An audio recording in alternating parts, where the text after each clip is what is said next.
Bonjour, donc une petite vidéo pour vous expliquer les chiffres significatifs à partir d'un exemple.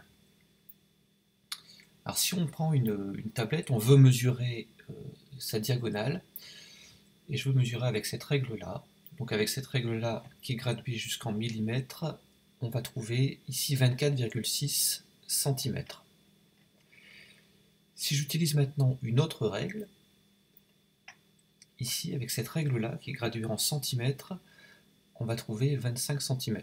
Donc selon la précision de l'instrument, on n'aura pas le même résultat. Alors qu'est-ce que ça veut dire?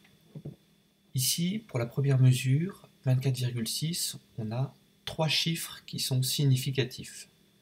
Pour la deuxième mesure, on n'a que 2 chiffres qui sont significatifs. Ça veut dire qu'en physique, quand on va faire des mesures, le nombre de chiffres est important. Le nombre de chiffres nous indique la précision de la mesure. Plus il y aura de chiffres significatifs, plus la mesure sera précise. Alors quelques exemples sur des valeurs.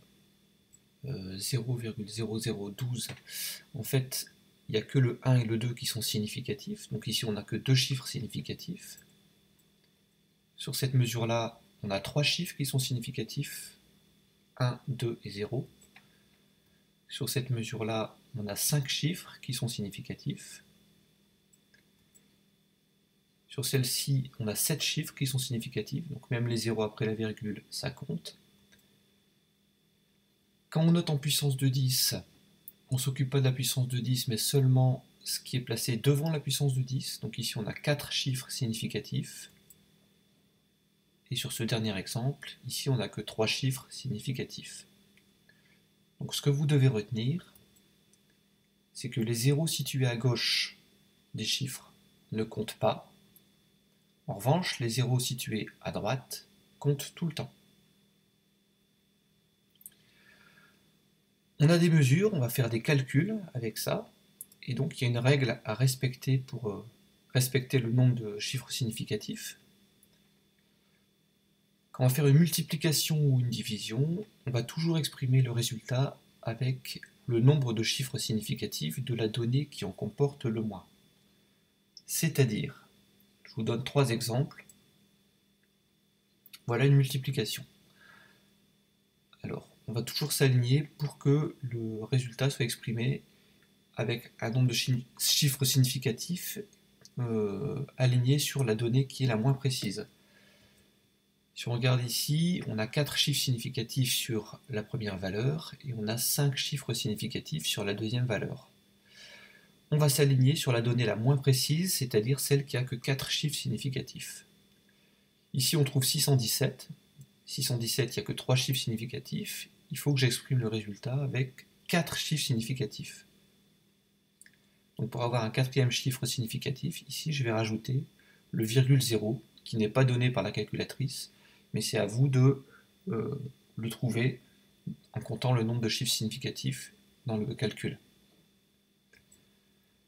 Deuxième exemple, on trouve toujours 617, mais on n'a pas la même précision.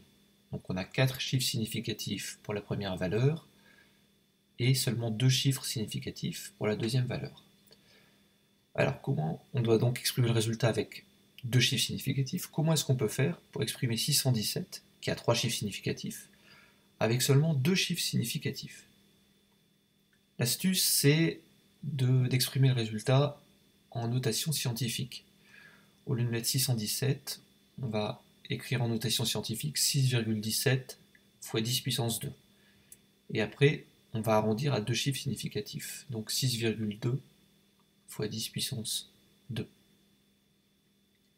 Un dernier exemple avec une division. Le principe est le même. Au numérateur, on a 4 chiffres significatifs. Au dénominateur, ici, on n'a que 2 chiffres significatifs. Ça veut dire que mon résultat, je dois l'exprimer seulement avec 2 chiffres significatifs. Les 0 à gauche ne comptent pas, donc je vais avoir que le 2 et le 4. Et comme derrière le 4, j'ai un 6, on doit arrondir par excès. Donc dans ce cas-là, on va dire que le résultat, c'est 0,025 avec 2 chiffres significatifs.